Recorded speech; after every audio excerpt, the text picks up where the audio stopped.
আমাদের প্ল্যান ছিল প্যারিস থেকে বাড়ি যাওয়ার পথে ইস্তানবুল শহরটা ঘুরে দেখার, কিন্তু একটু কুয়াশা পুরো জার্নিটাই চেঞ্জ করে দিল। ফ্যামিলিকে সারপ্রাইজ দিতে বের হয়েছিলাম, আর শেষে এই ট্রিপটা আমাদেরই সারপ্রাইজ করে দিল। Flight delay, hotel compensation, food voucher, আর তার সাথে 5 দিনে 5টা কান্ট্রি ঘুরে কিভাবে শেষে বাড়ি পৌঁছলাম, সেই গল্পটাই থাকবে এই ভিডিওতে।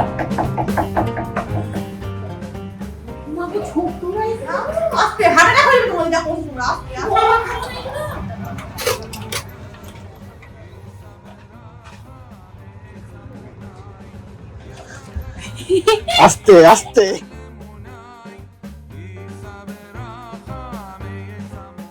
নমস্কার সকলকে, স্বাগত জানাই আজকের ব্লগে।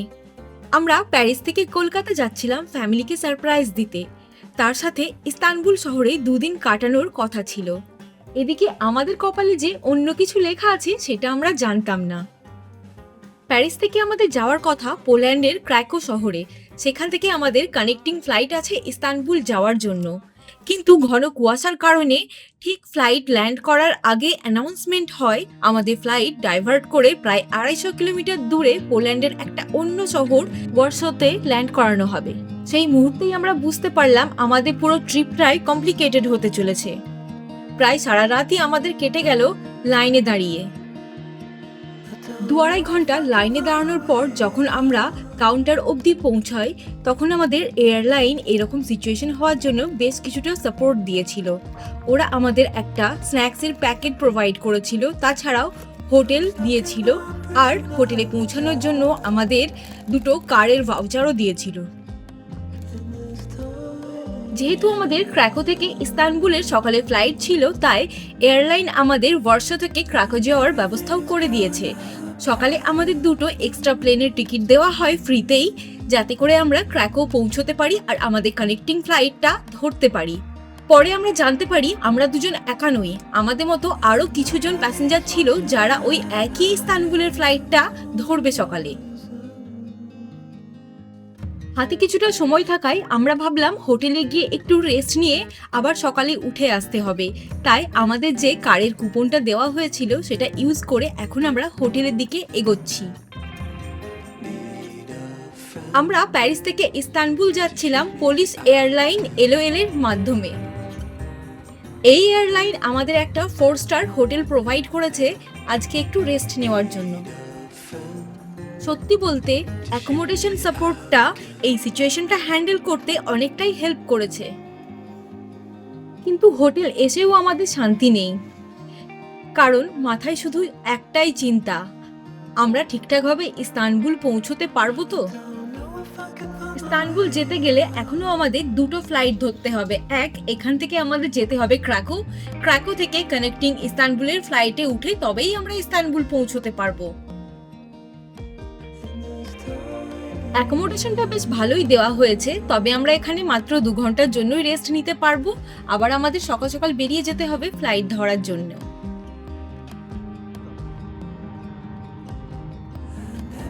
পরের দিন সকালে ওয়েদার ইমপ্রুভ হওয়ার পর ফাইনালি ফ্লাইট ছাড়ার জন্য রেডি।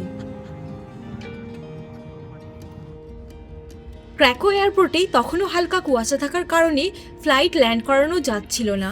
40 মিনিট দেরি হয় আমাদের ফ্লাইট ল্যান্ড করাতে। এবার শুরু হয় আর এক চিন্তা, ঠিক 8 ঘন্টার মধ্যে আমাদের ইস্তানবুল ফ্লাইটটা ছেড়ে দেবে, কিন্তু এখনো আমাদের বোর্ডিং পাস কালেক্ট করতে হবে, তারপরে আমাদের ইমিগ্রেশন হবে। সবকিছুই যেন খুব চাপের মধ্যে দিয়ে যাচ্ছে। যাই হোক, সব শেষ করে যখন আমরা গেট অবধি পৌঁছাই তখন ছিল ফাইনাল কল ফ্লাইটের। প্রায় বোর্ডিং শেষ হতে চলেছে।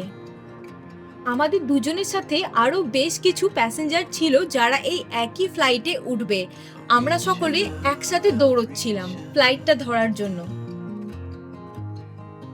ক্র্যাকো থেকে ইস্তানবুলের এই ফ্লাইটটার টাইম ছিল সকাল 6টার দিকে, কিন্তু আমরা যেহেতু পৌঁছতে পারিনি তাই আমাদের জন্য ফ্লাইটটা লেট করে ছাড়া হয়েছে প্রায় 4.5 ঘন্টা।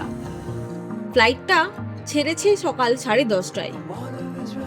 ফ্লাইট ডিলের কারণে ওদিকে ইস্তানবুল ঘোরা আমাদের মাথায় উঠে গেছে। আমাদের হাতে 2 দিন সময় ছিল ইস্তানবুল ঘোরার জন্যে, কিন্তু এখানেই আমাদের একটা দিন ওয়েস্ট হয়ে গেল। প্রায় বিকেল 3:45-র দিকে আমরা ইস্তানবুল ল্যান্ড করি। আমরা ভাবছি হয়তো আমাদের ভোগান্তি শেষ হয়ে গেল, কিন্তু এয়ারপোর্টে নেমে লাগেজ বেল্টের সামনে দাঁড়িয়ে বুঝতে পারলাম নতুন প্রবলেম শুরু হয়ে গেল। সবাই একে একে নিজের লাগেজ নিয়ে চলে যাচ্ছে, কিন্তু আমাদের লাগেজ আসেই না।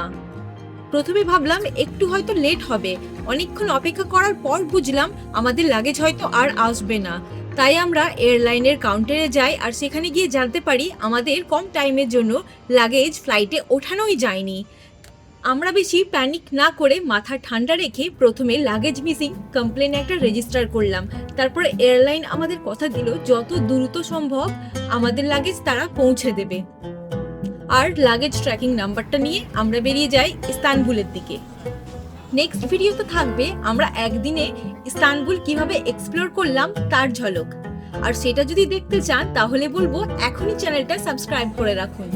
কি ভাবছেন আমাদের কপাল ঠিক হয়ে গেল? না না, দাঁড়ান, এখন তো শুরু হলো কেবল।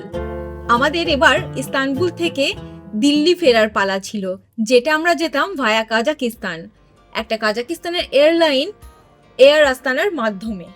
আমাদের ফোনে মেসেজ আসে আমাদের রাত 10:30টার ফ্লাইটটা চেঞ্জ করে দিয়েছে রাত 2টো, আর ওদিক থেকে কাজাকিস্তান থেকে দিল্লি যাওয়ার ফ্লাইটটার টাইম ছিল সকাল 9:30, যেটা চেঞ্জ করে দিয়েছে রাত 9:30। ফ্লাইট আবারও ডিলে হওয়ার জন্য আমাদের দুজনকে দুটো দেওয়া হলো ফুড কুপন। শেষমেশ অনেক অপেক্ষার পর ফাইনালি আমরা ইস্তানবুল ছাড়িয়ে এগিয়ে যাচ্ছি আলমাতি কাজাকিস্তানের দিকে। সকালে ফ্লাইট ল্যান্ড করার সময় জানালার বাইরে তাকিয়ে দেখি চারিদিকে বরফের আস্তরণ। এই সব কিছু ঝামেলার মধ্যে এই দৃশ্যটাই যেন মনে কিছুক্ষণের জন্য একটা উত্তেজনা তৈরি করেছিল।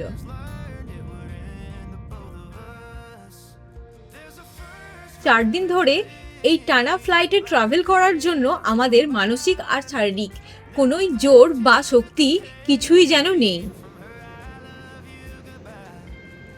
আলমাতি থেকে দিল্লি যাওয়ার ফ্লাইটটা 12 ঘন্টা ডিলে হওয়ার জন্য আমাদের ধৈর্যটাও যেন আজকে হারিয়ে গেছে। এবার যেভাবেই হোক আমরা এই ট্রিপটা শেষ করতে চাই।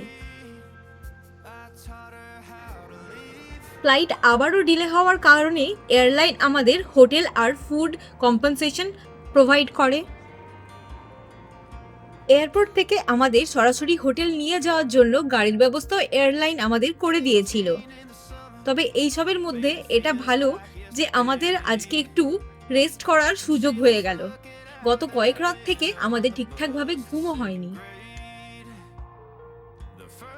এইসবের মধ্যে আমরা দুজন এটা বলেই সান্ত্বনা দিচ্ছিলাম, যাই হোক ফ্রিতে আমাদের একটা অন্য কান্ট্রিতে পা তো পড়লো। রেস্ট করার জন্য এয়ারলাইন আমাদের একটা 4 স্টার হোটেল দিয়েছিল।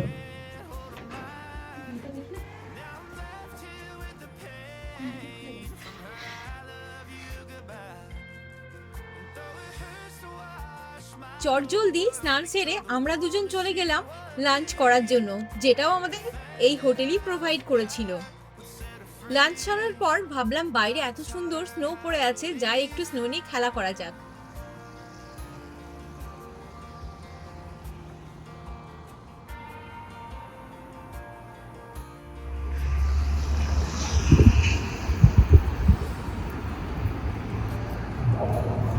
সত্যিকারের ক্রিসমাস ট্রি যার উপর স্নো পড়ে আছে। আমি যেমন একটু বরফ নিয়ে খেলা করলাম, কাকা তেমন বিড়ি ছাড়াই মুখ দিয়ে ধোঁয়া বের করার চেষ্টা করছিল। তবে মানতে হবে আলমাতি শহরটা বেশ সুন্দর। এই ঠান্ডায় আমরা আর বেশিক্ষণ বাইরে না দাঁড়িয়ে এখন হোটেলের দিকে ফিরে যাব আর রুমে গিয়ে কয়েক ঘন্টা চুপ করে ঘুমোবো।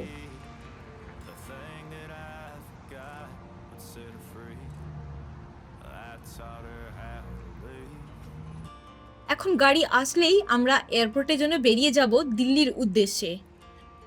ফ্লাইট এত ডিলে হওয়ার কারণে দিল্লি থেকে কলকাতার যে কানেক্টিং ফ্লাইটটা ছিল সেই ফ্লাইটটা আমাদের মিস হয়ে গেছে। অন্য পিএনআর হওয়ায় কোনোভাবেই টাকাটা আমরা রিফান্ড পাইনি। প্রায় 26,000 টাকা আমাদের জলে গেছে এই ফ্লাইট ডিলের কারণে। পরে দিল্লি পৌঁছে আমরা আবারও দুটো ফ্লাইটের টিকিট কাটি 20,000 টাকা দিয়ে, আর শেষে ফাইনালি আমরা কলকাতা পৌঁছতে পারি। এই ট্রিপে আমরা একটা জিনিস শিখেছি, ট্রাভেলে যতই সমস্যা আসুক, ডেস্টিনেশন যদি স্পেশাল হয় তাহলে সব কষ্টই সহ্য করা যায়। এই জার্নির এখন আমরা সবথেকে স্পেশাল মোমেন্টে এসে দাঁড়িয়ে আছি। চলুন আমাদের বাড়ির লোকের রিয়াকশন দেখা যাক।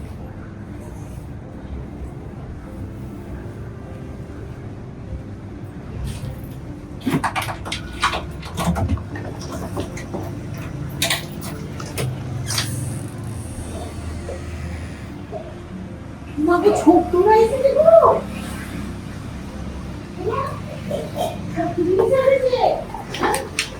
মার মার দিও মার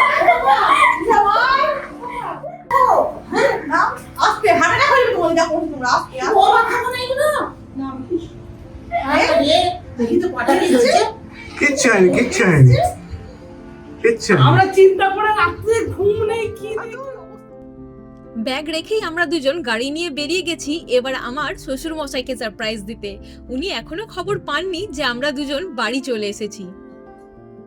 চলুন এবার দেখা যাক ওনার রিয়াকশনটা।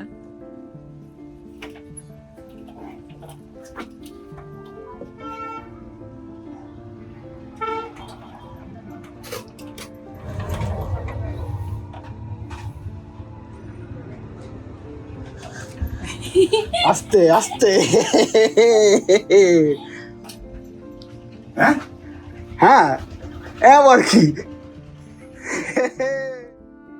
আজকের ভিডিওটা এ পর্যন্তই, দেখা হবে অন্য ব্লগে।